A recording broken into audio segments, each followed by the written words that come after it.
യോഹന്നാന്റെ സുവിശേഷത്തിന്റെ 14:1 നമ്മൾ ഇപ്രകാരം വായിക്കുന്നുണ്ട്: നിന്റെ ഹൃദയം അസ്വസ്ഥമാകേണ്ട, നീ ദൈവത്തിൽ വിശ്വസിക്കുവിൻ, എന്നിലും വിശ്വസിക്കുവിൻ എന്ന്. അവിടുന്ന് വാഗ്ദാനങ്ങളിൽ വിശ്വസ്തനാണ്. നമ്മുടെ എല്ലാം ജീവിതത്തിലെ മുഴുവനും അസ്വസ്ഥതകളും അവിടുന്ന് ഏറ്റെടുക്കാൻ തയ്യാറാണ്. പക്ഷേ നമുക്കൊരു കുഴപ്പമുണ്ട്. നമ്മുടെ അസ്വസ്ഥതകള് നമ്മൾ തന്നെ പിടിച്ചു വെച്ചിരിക്കുന്നു. ഇതാണ് നമ്മുടെ എല്ലാവരുടെയും പ്രശ്നം. കർത്താവ് പറയുന്നു, മകനെ, മകളെ, നിന്റെ ഹൃദയം അസ്വസ്ഥമാകേണ്ട, നീ ദൈവത്തിൽ വിശ്വസിക്കുവിൻ, എന്നിലും വിശ്വസിക്കുവിൻ എന്ന്.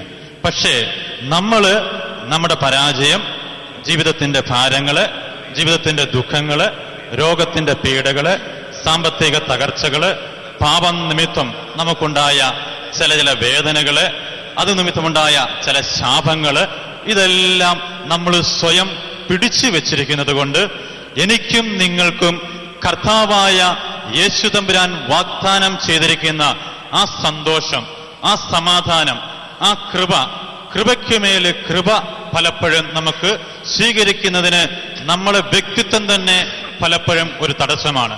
നമ്മൾ സങ്കീർത്തന പുസ്തകത്തിന്റെ 84 നമ്മൾ ഇപ്രകാരം വായിക്കുന്നുണ്ട്: എന്റെ ആത്മാവ് ദൈവത്തിന്റെ ആത്മാവിന് വേണ്ടി ദാഹിക്കുന്നു, അല്ലെങ്കിൽ വാഞ്ചിച്ചു തളരുന്നു എന്ന് നമ്മൾ വായിക്കുന്നു. എന്റെ ആത്മാവ്, നമ്മുടെ ആത്മാവ് ദൈവത്തിന്റെ ആത്മാവിന് വേണ്ടി വാഞ്ചിച്ചു തളരുന്നു എന്ന് നമ്മൾ വായിക്കുന്നു.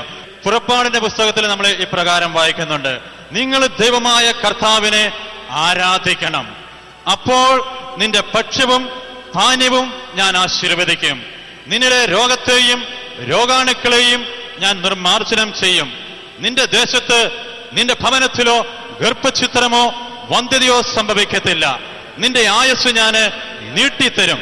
വാഗ്ദാനങ്ങളിൽ അവിടുത്തെ വിശ്വസ്തനാണ്. ആ വാഗ്ദാനങ്ങള് ഇന്ന് എന്റെ ജീവിതത്തില്, എന്റെ കുടുംബത്തില് നിറവേറുക തന്നെ ചെയ്യും. അതുകൊണ്ട് നമുക്ക് എല്ലാവർക്കും ഒന്ന് എഴുന്നേറ്റ് നിൽക്കാം. എല്ലാവരും ഒന്ന് എഴുന്നേറ്റ് നിൽക്കുക. എഴുന്നേറ്റ് നിന്നുകൊണ്ട് വാഗ്ദാനങ്ങളിൽ വിശ്വസ്തനായ കർത്താവിന്റെ കരങ്ങളിലേക്ക് നമ്മുടെ ജീവിതത്തെ, നമ്മുടെ ദുഃഖത്തെ, ഭാരത്തെ എല്ലാം വെച്ചുകൊടുത്തുകൊണ്ട് നമ്മൾ ദൈവമായ കർത്താവിനെ, ഇന്നും ജീവിക്കുന്നവനായ തമ്പുരാൻ കർത്താവിനെ നമ്മൾ ആരാധിക്കാൻ പോവുകയാണ്. നീ ദൈവമായ കർത്താവിനെ ആരാധിച്ചാൽ നിന്റെ ഭക്ഷ്യവും പാനീയവും ഞാൻ ആശീർവദിക്കും, നിന്റെ ഭവനത്തിലോ ഗർഭഛിദ്രമോ വന്ധ്യതയോ സംഭവിക്കത്തില്ല, നിന്റെ രോഗത്തെയും രോഗാണുക്കളെയും ഞാൻ നിർമ്മാർജ്ജനം ചെയ്യും, നിന്റെ ആയുസ് ഞാൻ നീട്ടിത്തരും. അവിടുന്ന് വിശ്വസ്തനാണ്. അതുകൊണ്ട് കരങ്ങളെല്ലാം ഉയർത്തി, കണ്ണുകളെല്ലാം അടച്ച് സന്തോഷത്തോടുകൂടി എല്ലാവരുടെയും ഹൃദയത്തിന്റെ ഭാരങ്ങള് ഉദ്ധിതനായ കർത്താവിന്റെ കുരിശിലേക്ക് ഇറക്കി വെച്ചുകൊണ്ട് എല്ലാവരും പ്രാർത്ഥിച്ചാട്ടെ. എല്ലാവരും പ്രാർത്ഥിക്കുക. കരങ്ങൾ ഉയർത്തിപ്പിടിച്ചുകൊണ്ട് പ്രാർത്ഥിക്കുക. എല്ലാവരും സ്തുതിച്ച് പ്രാർത്ഥിച്ചാട്ടെ. എല്ലാവരും പ്രാർത്ഥിച്ചോളുക. നിങ്ങളുടേതായ ഭാഷയില്, നിങ്ങളുടേതായ ഭാഷയില്, നിങ്ങളുടേതായ ശബ്ദത്തില്, നിങ്ങളുടേതായ ചിന്തകളില് നിങ്ങൾ ഓരോരുത്തരും നിങ്ങളുടെ ഹൃദയത്തിന്റെ വികാരങ്ങള്, ഹൃദയത്തിന്റെ ചിന്തകള്, ഹൃദയത്തിന്റെ ഭാരങ്ങള് എല്ലാം ജീവിക്കുന്നവനായ കർത്താവിന്റെ ഹൃദയത്തിലേക്ക് ഒഴുക്കിക്കൊണ്ട് എല്ലാവരും പ്രാർത്ഥിക്കട്ടെ. എല്ലാവരും പ്രാർത്ഥിച്ചോട്ടെ. എല്ലാവരും യേശുവിനെ നാമം വിളിക്കുക. യേശു നാമത്തിന്റെ ശക്തി, യേശു നാമത്തിന്റെ ശക്തിയില് വലിയ കൃപകള്, വലിയ അനുഗ്രഹങ്ങള് ഈ സമൂഹത്തിലേക്ക് അവിടുന്ന് വാരിക്കോരി വർഷിക്കുന്നു. എല്ലാവരും പ്രാർത്ഥിക്കുക. ഹല്ലേലൂയ, ഹല്ലേലൂയ, ഹല്ലേലൂയ. അനുഗ്രഹത്തിന്റെ ദൈവമേ, ഈ സമൂഹത്തിലേക്ക് അങ്ങ് ഇറങ്ങി വരണമേ, അങ്ങ് ഇറങ്ങി വരണമേ. സ്വർഗമേ, അവിടുന്ന് ഇറങ്ങി വരണമേ. ഹല്ലേലൂയ, ഹല്ലേലൂയ, ഹല്ലേലൂയ, ഹല്ലേലൂയ, ഹല്ലേലൂയ, ഹല്ലേലൂയ, ഹല്ലേലൂയ, ഹല്ലേലൂയ, ഹല്ലേലൂയ. നാഥന്റെ വാഗ്ദാന വാക്യങ്ങളിൽ ജീവന്റെ ആധാരമാകുന്നതാ.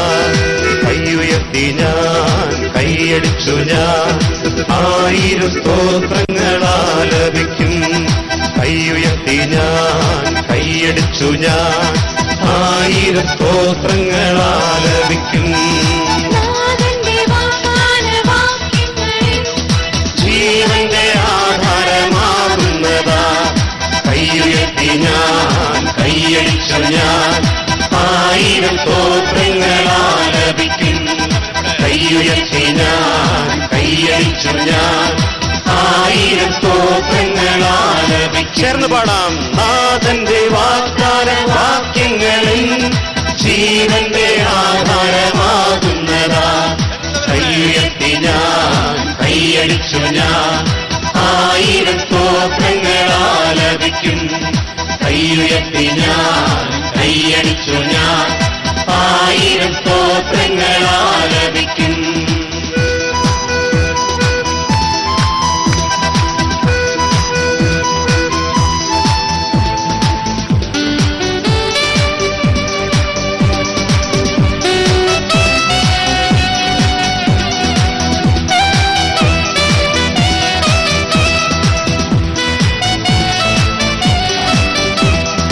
ഭയപ്പെടേണ്ട, എല്ലും ഭയപ്പെടേണ്ട, കടലല കണ്ടു നീ ഭയപ്പെടേണ്ട.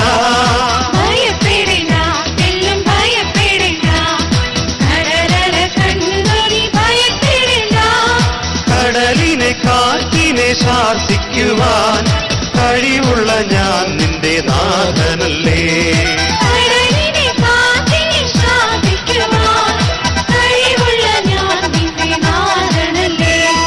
നാഥന്റെ വാഗ്ദാന വാക്യങ്ങളിൽ ജീവന്റെ ആധാരമാകുന്നതാ. കൈയുയർത്തി ഞാൻ കൈയടിച്ചു ഞാൻ 1000 സ്തോത്രങ്ങളാലപിക്കും. കൈയുയർത്തി ഞാൻ കൈയടിച്ചു ഞാൻ 1000 സ്തോത്രങ്ങളാലപിക്കും.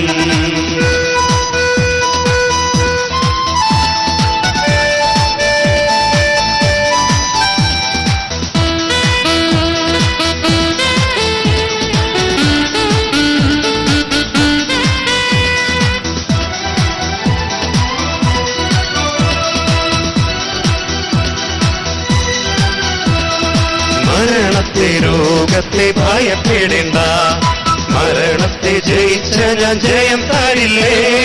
മരണത്തെ രോഗത്തെ ഭയപ്പെടേണ്ട, മരണത്തെ ജയിച്ച ഞാൻ ജയം തരില്ലേ. മനസ്സിനു നൊമ്പരമേകിടുന്ന മനുഷ്യന്റെ വാക്കു നീ പേടിക്കണ്ട. മനസ്സിനു നൊമ്പരമേകിടുന്ന മനുഷ്യന്റെ വാക്കു നീ പേടിക്കണ്ട. നാഥന്റെ വാഗ്ദാന വാക്യങ്ങളിൽ ജീവന്റെ ആധാരമാകുന്നതാ. കൈയുയർത്തി ഞാൻ കൈയടിച്ചു ഞാൻ 1000 സ്തോത്രങ്ങളാലപിക്കും. കൈയുയർത്തി ഞാൻ കൈയടിച്ചു ഞാൻ 1000 സ്തോത്രങ്ങളാലപിച്ചുകൊണ്ട് പാടാം. നാഥന്റെ വാഗ്ദാന വാക്യങ്ങളിൽ ജീവന്റെ ആധാരമാകുന്നതാ. കൈയുയർത്തി ഞാൻ കൈയടിച്ചു ഞാൻ 1000 സ്തോത്രങ്ങളാലപിക്കും. കൈയുയർത്തി ഞാൻ കൈയടിച്ചു ഞാൻ 1000 സ്തോത്രങ്ങളാലപിക്കും. കൈയുയർത്തി ഞാൻ കൈയടിച്ചു ഞാൻ 1000 സ്തോത്രങ്ങളാലപിക്കും. കൈയുയർത്തി ഞാൻ കൈയടിച്ചു ഞാൻ 1000 സ്തോത്രങ്ങളാലപിക്കും. കൈയുയർത്തി ഞാൻ കൈയടിച്ചു ഞാൻ 1000 സ്തോത്രങ്ങളാലപിക്കും. കൈയുയർത്തി ഞാൻ കൈയടിച്ചു ഞാൻ 1000 സ്തോത്രങ്ങളാലപിക്കും. എല്ലാവരും ഹല്ലേലൂയ. നാമം വിളിച്ചുകൊണ്ട് യേശുവിനെ സ്തുതിക്കുക. എല്ലാവരും സ്തുതിച്ചാട്ടെ. എല്ലാവരും സ്തുതിക്കുക. യേശുവിന്റെ നാമം വിളിക്കുക. യേശു നാമത്തിന്റെ ശക്തി, യേശു നാമത്തെ ആരാധിക്കുക. എല്ലാവരും ആരാധിക്കുക. ഭയം കൂടാതെ, ലജ്ജ കൂടാതെ എല്ലാവരും ആരാധിക്കുക. ആചാരങ്ങളെ തുറക്കുക. ആചാരങ്ങളെ തുറന്നുകൊണ്ട് നാവിനെ വിട്ടുകൊടുത്തുകൊണ്ട് എല്ലാവരും യേശു നാമം വിളിക്കുക. യേശുവിനെ ആരാധിക്കുക. യേശുവിനെ ആരാധിച്ചാട്ടെ. നമുക്ക് വേണ്ടി ഗാഗുൽത്തായിലെ കുരിശിൽ മരിച്ചവനായ മരിച്ചുയർത്തവനായ യേശുവിന്റെ വലിയ ശക്തിയെ ആരാധിക്കുക. യേശുവിന്റെ നാമധേയത്തില് മുട്ടുകൾ മടക്കുന്ന യേശുവിന്റെ നാമം വിളിച്ചുകൊണ്ട് എല്ലാവരും പ്രാർത്ഥിക്കുക. യേശുവിന്റെ നാമത്തെ ഭയപ്പെടുന്നവരേക്ക് ദൈവത്തിന്റെ കൃപകളിതാ കടന്നു വരുന്നു എന്ന് സങ്കീർത്തകൻ പറയുന്നു. എല്ലാവരും പ്രാർത്ഥിച്ചാട്ടെ, എല്ലാവരും പ്രാർത്ഥിച്ചാട്ടെ, എല്ലാവരും പ്രാർത്ഥിച്ചാട്ടെ. മക്കളില്ലാത്തവർ പ്രാർത്ഥിക്കട്ടെ, മക്കളുള്ളവർ പ്രാർത്ഥിക്കട്ടെ. ചെറിയവരും വലിയവരും ദൈവത്തെ ആരാധിക്കട്ടെ. ചെറിയവരും വലിയവരും ദൈവത്തെ ആരാധിക്കട്ടെ. ഹല്ലേലൂയ, ഹല്ലേലൂയ, ഹല്ലേലൂയ, ഹല്ലേലൂയ, ഹല്ലേലൂയ, ഹല്ലേലൂയ, ഹല്ലേലൂയ, ഹല്ലേലൂയ, ഹല്ലേലൂയ, ഹല്ലേലൂയ, ഹല്ലേലൂയ, ഹല്ലേലൂയ, ഹല്ലേലൂയ. ചെറിയവരും വലിയവരും യേശുവിന്റെ നാമം വിളിക്കുക. ചെറിയവരും വലിയവരും യേശുവിന്റെ നാമം വിളിക്കുക.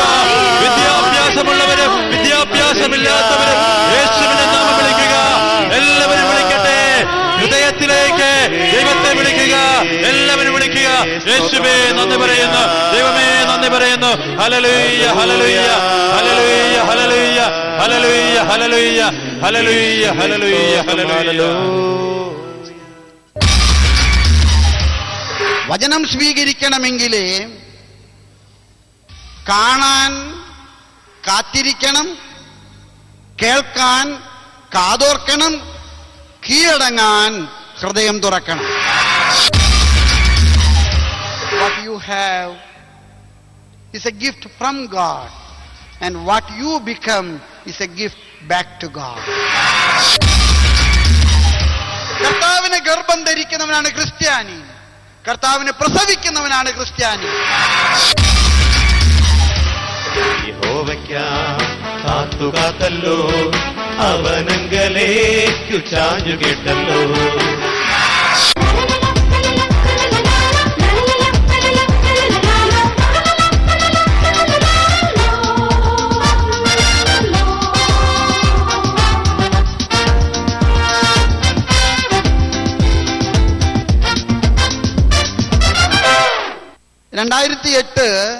കേരളത്തിലെ കത്തോലിക്ക സഭ വചനവർഷമായിട്ട് ആചരിക്കുകയാണ്. ഈ വചനവർഷത്തിലെ നമുക്ക് ധ്യാനിക്കാനും നമ്മെ തന്നെ അവലോകനം ചെയ്യാനും നൽകപ്പെട്ടിരിക്കുന്ന തിരുവചനം യോഹന്നാൻ 6:63 ഞാൻ നിങ്ങളോട് ഈ പറഞ്ഞ വചനങ്ങള് ആത്മാവും ജീവനുമാണ്. കർത്താവിന്റെ വചനങ്ങള് ആത്മാവും ജീവനുമാകാൻ നമ്മുടെ ഭാഗത്ത് നിന്ന് നാം വരുത്തേണ്ട മനോഭാവങ്ങളിലെ മാറ്റങ്ങളെക്കുറിച്ചാണ് ഞാൻ നിങ്ങളോട് സംസാരിക്കുന്നത്. മാനസാന്തരം എന്ന വാക്കിന്റെ അർത്ഥം മനസ്സിന് വരുന്ന അന്തരവാണ്. ദൈവത്തിന്റെ വചനം ജീവന്റെ നിറവിനെ, ദൈവത്തിന്റെ വചനം ആത്മാവിന്റെ നിറവിനെ കാരണമാകണമെങ്കിൽ നമ്മുടെ ജീവിതത്തിലെ നാം സ്വീകരിക്കേണ്ട മനോഭാവങ്ങൾ, നിലപാടുകൾ, അതേക്കുറിച്ച് നമുക്ക് ചിന്തിക്കുമ്പോൾ എൻ്റെ മുൻപിലെ മാതൃകയായിട്ടുള്ളത് പരിശുദ്ധ കന്യകാമറിയം തന്നെയാണ്. തന്റെ ചാക്രിക ലേഖനത്തിലെ പരിശുദ്ധ കന്യകാമറിയത്തെ പ്രത്യാശയുടെ നക്ഷത്രം എന്ന് വിളിക്കുന്ന പരിശുദ്ധ പിതാവ് പരിശുദ്ധ കന്യകയെക്കുറിച്ച് നമ്മോട് പറയുന്ന നിലപാടുകൾ എനിക്ക് തോന്നുന്നു ക്രൈസ്തവരുടെ ജീവിതത്തിലെ ക്രൈസ്തവൻ സ്വീകരിക്കേണ്ട നിലപാടുകളാണ്. ഈ വചനവർഷത്തിലെ കേരളത്തിലെ കത്തോലിക്കരെ വചനം കൊണ്ട് നിറയാൻ, ആത്മാവ് കൊണ്ട് നിറയാൻ 3 കാര്യങ്ങൾ ചെയ്യണമെന്നാണ് നമ്മുടെ പിതാക്കന്മാരെ നമ്മൾ ഓർമ്മപ്പെടുത്തുന്നത്. 1, വചനം സ്വീകരിക്കുക. 2, വചനം ജീവിക്കുക. 3, വചനം പ്രചരിപ്പിക്കുക. യോഹന്നാൻ 6:63 ഞാൻ നിങ്ങളോട് പറഞ്ഞ വചനങ്ങള് ആത്മാവും ജീവനുമാണെന്നുള്ള കർത്താവിന്റെ വാക്കുകൾ നമുക്ക് വിശ്വസിക്കാം. പത്രോസ് കർത്താവിനോട് കൊടുത്ത മറുപടി നമുക്ക് ഏറ്റുപറയാം. ഞങ്ങൾ എങ്ങോട്ട് പോകുന്നു? നിന്റെ പക്കൽ നിത്യജീവന്റെ വചസ്സുകളുണ്ടല്ലോ. ഈ നിത്യജീവന്റെ വചനങ്ങള് നമുക്ക് സ്വന്തമാകാൻ, അപ്പോഴാണ് നമുക്ക് ജീവന്റെ നിറവുണ്ടാകുന്നത്, ആത്മാവിന്റെ നിറവുണ്ടാകുന്നത്. വത്തിക്കാൻ സൂനകദോസ് വിശുദ്ധ ഗ്രന്ഥത്തെക്കുറിച്ചുള്ള അതിന്റെ പഠനങ്ങൾ നൽകിയിരിക്കുന്നത് ദൈവാവിഷ്കരണം എന്ന ഡിഗ്രിയിലാണ്. ദൈവാവിഷ്കരണം എന്ന വലിയ സഭാപഠനത്തിലെ വിശുദ്ധ ഗ്രന്ഥത്തെക്കുറിച്ച് പറയുന്ന ഒരു തിരുവചനം ഇപ്രകാരമാണ്. പിതാക്കന്മാരുടെ പ്രസ്താവന ഇപ്രകാരമാണ്: മുറിക്കപ്പെടുന്ന ശരീരരക്തങ്ങളിലെ ഏതളവിലും തൂക്കത്തിലുമാണോ കർത്താവ് സന്നിഹിതനായിരിക്കുന്നത്, അതേ അളവിലും തൂക്കത്തിലും തന്നെ മുറിക്കപ്പെടുന്ന വചനത്തിലും കർത്താവ് അൾത്താരയിൽ സന്നിഹിതനാണ് എന്നതിനെ നമ്മെ ഓർമ്മപ്പെടുത്താൻ സഭ ഉപയോഗിക്കുന്ന പ്രതീകങ്ങളാണ് കത്തിക്കുന്ന ദീപങ്ങളും അർപ്പിക്കപ്പെടുന്ന ധൂപവും. കത്തോലിക്കരായിട്ടുള്ള നമ്മൾ മുറിക്കപ്പെടുന്ന വചനത്തിലെ കർത്താവിന്റെ സത്യത്തിലും സജീവവുമായ സാന്നിധ്യമുണ്ടെന്നുള്ള കാര്യം വീണ്ടും ഉൾക്കാഴ്ചയോടുകൂടെ തിരിച്ചറിയാൻ ഇനിയും ദൂരം യാത്ര ചെയ്യേണ്ടിയിരിക്കുന്നു. നമ്മുടെ ജീവിതം ആത്മാവിൽ നിറയാൻ, നിത്യജീവനിലേക്ക് നിറയാൻ ഞാനും നിങ്ങളും തമ്പുരാന്റെ വചനത്തോട് ആഴമായിട്ട് ബന്ധപ്പെടാൻ പഠിക്കണം. വചനത്തോടുള്ള നമ്മുടെ ആത്മബന്ധം അനിതര സാധാരണമാം വിധത്തിൽ വളർത്തണമെങ്കിൽ നമ്മൾ സ്വീകരിക്കേണ്ട നിലപാടുകൾ 3. വചനം സ്വീകരിക്കണം, വചനം ജീവിക്കണം, വചനം പ്രചരിപ്പിക്കണം. വചനം സ്വീകരിക്കുക. എന്താണ് ഈ വാക്കുകളുടെ അർത്ഥം? വചനം സ്വീകരിക്കുക. വചനം സ്വീകരിക്കണമെങ്കിൽ കാണാൻ കാത്തിരിക്കണം, കേൾക്കാൻ കാതോർക്കണം, കീഴടങ്ങാൻ ഹൃദയം തുറക്കണം. എന്താ മനുഷ്യൻ തമ്പുരാന്റെ സ്വരം കേൾക്കാത്തത്? തമ്പുരാൻ മനുഷ്യനോട് സംസാരിക്കാഞ്ഞിട്ടാണോ? തമ്പുരാൻ മനുഷ്യനോട് കാര്യങ്ങൾ വെളിപ്പെടുത്താഞ്ഞിട്ടാണോ? അല്ല. തമ്പുരാന്റെ സ്വരം കേൾക്കണമെങ്കിൽ മനുഷ്യൻ കാത്തിരിക്കണം, കാതോർക്കണം, ഹൃദയം തുറക്കണം. പഴയ നിയമത്തിലെ ഒരു സ്ത്രീയുണ്ട്. ഉൽപ്പത്തിയുടെ പുസ്തകം 3-ാമത്തെ അധ്യായം. പഴയ നിയമത്തിലെ ആദ്യത്തെ സ്ത്രീ, പഴയ സ്ത്രീ ഹവ്വ എന്നവളുടെ പേര്. അവള് കേട്ട സ്വരം പിശാചിന്റെ സ്വര. അവൾ ഒരിക്കലും ദൈവത്തിന്റെ സ്വരം കേട്ടില്ല. ദൈവം ഏദൻ തോട്ടത്തിൽ നിറഞ്ഞു നിന്ന് സംസാരിച്ചു. പക്ഷെ ദൈവത്തിന്റെ സ്വരം ഒരിക്കലും അവള് കേട്ടില്ല. അവൾ നടത്തിയ തെരഞ്ഞെടുപ്പ് തന്നിഷ്ടമായിരുന്നു. അവൾക്ക് തന്നിഷ്ടമായിരുന്നു അവളുടെ പൊന്നിഷ്ടം. അവളെ സംബന്ധിച്ചിടത്തോളം അവൾ കീഴടങ്ങിയത് അവളുടെ സ്വാർത്ഥതയ്ക്ക് മുമ്പിലാണ്. അവളുടെ ഹൃദയങ്ങൾ അവൾ വിറ്റത് അവളുടെ മോഹങ്ങളുടെ 30 വെള്ളിക്കാശിനാ. സ്നേഹമുള്ളവരെ, നമ്മള് തമ്പുരാന്റെ വചനം കേൾക്കാൻ കാത്തിരിക്കണം, കാതോർക്കണം, ഹൃദയം തുറക്കണം. കാത്തിരിക്കുക എന്ന് ഞാൻ പറയുമ്പോൾ ലൂക്കായുടെ സുവിശേഷം 19-ാമത്തെ അധ്യായം 1 തുടങ്ങി 10 വരെയുള്ള തിരുവചനങ്ങൾ നിങ്ങൾ ഓർക്കുന്നത് നല്ലതാ. ജെറിക്കോയിലൂടെ കടന്നുപോയ കർത്താവിനെ കാണാൻ കാത്തിരുന്ന സക്കേവൂസ്. ആകെ താളം തെറ്റിയ ജീവിത. പക്ഷെ അവന്റെ മനസ്സിൽ ഒരു കാത്തിരിപ്പുണ്ടായിരുന്നു. കർത്താവിനെ കാണാനുള്ള ഒരു മോഹം ഉണ്ടായിരുന്നു. നമ്മുടെയൊക്കെ ജീവിതത്തിലെ കർത്താവിനെ കാണാൻ മോഹം ഉണ്ടാകണം. കർത്താവിനെ കാത്തിരിക്കാൻ ഇഷ്ടമുണ്ടാകണം. നമുക്കെല്ലാവർക്കും കാത്തിരിക്കാനുള്ള ക്ഷമയില്ല. നമ്മൾ ഇന്ന് ചോദിക്കുന്ന ചോദ്യങ്ങൾക്കൊക്കെ അപ്പാപ്പ ഉത്തരം കിട്ടണമെന്നാണ് കരുതുന്നത്.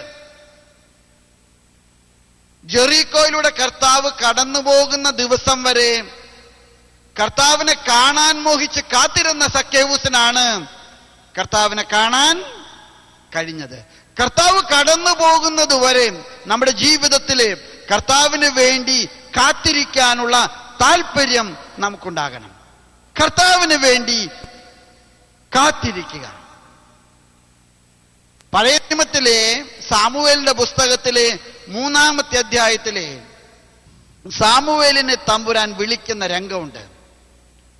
ഏലി പുരോഹിതൻ വാർദ്ധക്യകാലത്ത്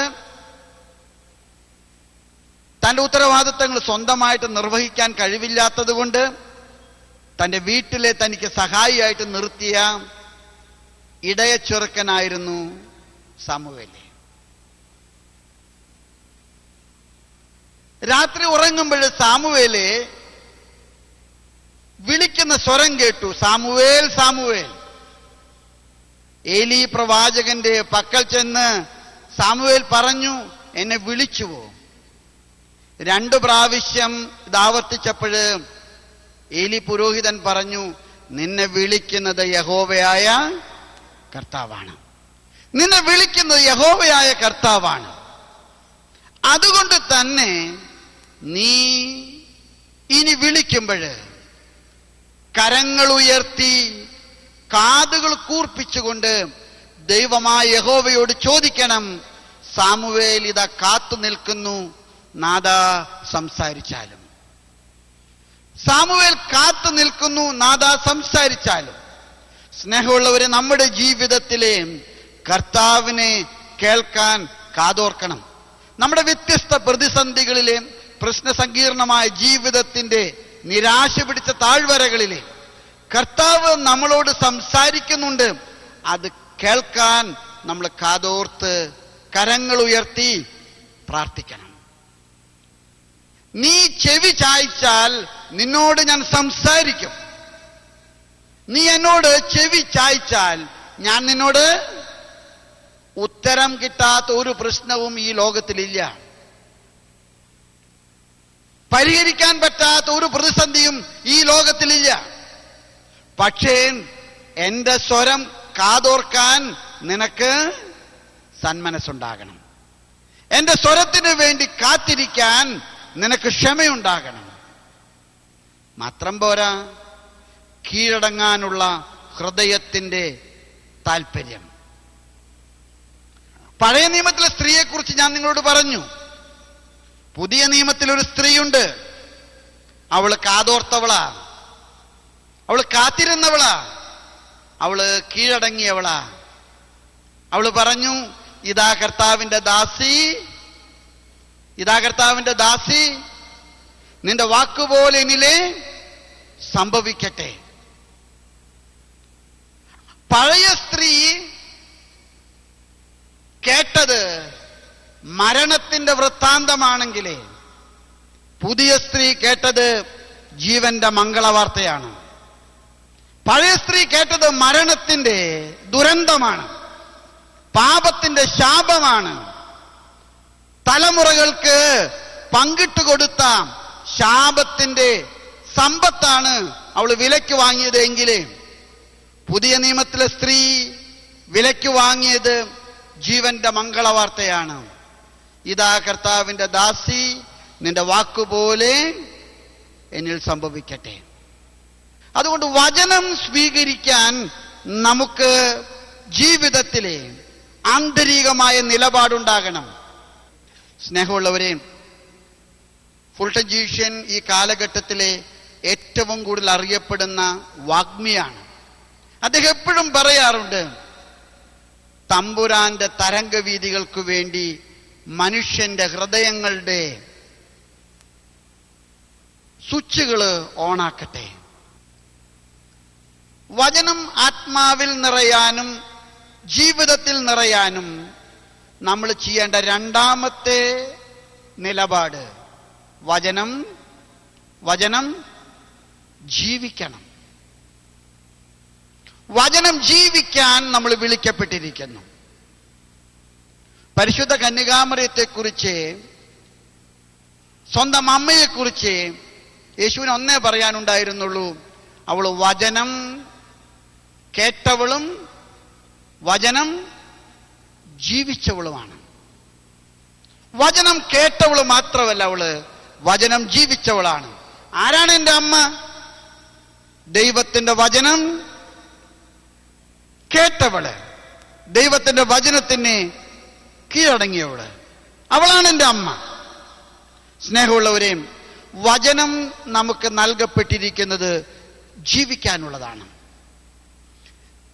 പഴയ നിയമത്തിലെ മനോഹരമായിട്ടുള്ളൊരു പ്രതീകമാണ് നോഹ. നോഹയെക്കുറിച്ച് ഞാൻ നിങ്ങളോട് പറയാതെ തന്നെ നിങ്ങൾക്കറിയാം. ഈ പ്രപഞ്ചത്തിലെ പാപം പെരുകിയപ്പോൾ ദൈവം നോഹയെ തെരഞ്ഞെടുത്തു. ദൈവം നോഹയോട് സംസാരിച്ചു. ദൈവം നോഹയോട് എന്താ പറഞ്ഞത്? ഞാൻ ഈ പ്രപഞ്ചത്തെ പ്രളയം കൊണ്ട് നശിപ്പിക്കാൻ തീരുമാനിച്ചിരിക്കുന്നു. ഈ പ്രപഞ്ചത്തെ നശിപ്പിക്കുമ്പോൾ ജീവന്റെ നിറവ് സൂക്ഷിക്കാൻ ഞാൻ നിന്നെ ജീവന്റെ നിറവ് സൂക്ഷിക്കാൻ ഞാൻ നിന്നെ തെരഞ്ഞെടുക്കുന്നു. അതുകൊണ്ട് ഞാൻ പറയുന്നത് പോലെ നീ എന്നോട് പ്രവർത്തിക്കുക. നോഹയോട് തമ്പുരാൻ പറഞ്ഞതാ, ഞാൻ പറയുന്നത് പോലെ നീ എന്നോട് പ്രവർത്തിക്കുക. നോഹ ചോദിച്ചു, എന്താണ് ഞാൻ ചെയ്യേണ്ടത്? ദൈവം പറഞ്ഞു, നീ ഗോഫേർ മരം മുറിക്കണം. ഞാൻ ചിലപ്പോഴൊക്കെ ചിന്തിച്ചിട്ടുണ്ട്, നോഹ മുറിച്ച മരം നോഹയുടെ സ്വന്തം ഇഷ്ടപ്രകാരമാണോ? അല്ല, നോഹ മുറിച്ചത് തമ്പുരാൻ കാണിച്ചു കൊടുത്ത, തമ്പുരാൻ തിട്ടപ്പെടുത്തിയ ഗോഫേർ മരമാണ്. ആ മരത്തിന്റെ അളവും നീളവും വീതിയും ഉയരമൊക്കെ നിശ്ചയിച്ചത് തമ്പുരാനാ. ആ മരം നീ എവിടെയാ മുറിക്കേണ്ടത്? 300 കാതം ഉയരത്തിൽ നീ അത് മുറിക്കണം. 50 കാതം വീതിയിലെ നീ അവ കഷ്ണങ്ങളാക്കണം. 30 കാതം ഉയരത്തിലെ നീ പേടകം നിർമ്മിക്കണം. ആ പേടകത്തിന്റെ ഉച്ചിയിലെ നീ ഒരു കിളിവാതിൽ ഉണ്ടാക്കണം. ഈ പേടകത്തിലേക്ക് നീ എല്ലാ പ്രപഞ്ചജാലങ്ങളെയും ജോഡി കണക്കിന് സ്വീകരിക്കണം. നോക്കൂ പ്രിയമുള്ളവരെ, നോഹയ്ക്ക് തമ്പുരാൻ തന്റെ പദ്ധതി വിവരിച്ചു കൊടുക്കുന്നു. മനുഷ്യന്റെ ജീവിതം നോഹായുടെ പേടകത്തിന്റെ സമാനമായ പ്രതീകമാണ്. മനുഷ്യന്റെ ജീവിതം, എന്റെയും നിങ്ങളുടെയൊക്കെ ജീവിതം നോഹായുടെ പേടകത്തിന് തത്തുല്യമായിട്ടുള്ള പ്രതീകമാണ്. നമുക്കെല്ലാവർക്കും നമ്മുടെ ഉയരത്തിലും നമ്മുടെ അളവിലും നമ്മുടെ വണ്ണത്തിലുമൊക്കെ പേടകം നിർമ്മിക്കാനാണ് താല്പര്യം. പക്ഷെ തമ്പുരാന് ഒരു അളവുണ്ട്, തമ്പുരാന്റെ ഒരു നീളമുണ്ട്, തമ്പുരാന്റെ ഒരു വ്യാസമുണ്ട്. ആ അളവിലും ആ വണ്ണത്തിലും ആ വ്യാസത്തിലും പേടകം നിർമ്മിക്കുമ്പോഴാണ് അത് ജീവന്റെ നിറവിനെ കാരണമാകുന്നത്. മനുഷ്യൻ സ്വന്തം ഇഷ്ടമനുസരിച്ച് കാര്യങ്ങൾ നിർവഹിച്ചാൽ അവതാളത്തിലാകും. മനുഷ്യൻ തമ്പുരാന്റെ ഇഷ്ടമനുസരിച്ച് കാര്യങ്ങൾ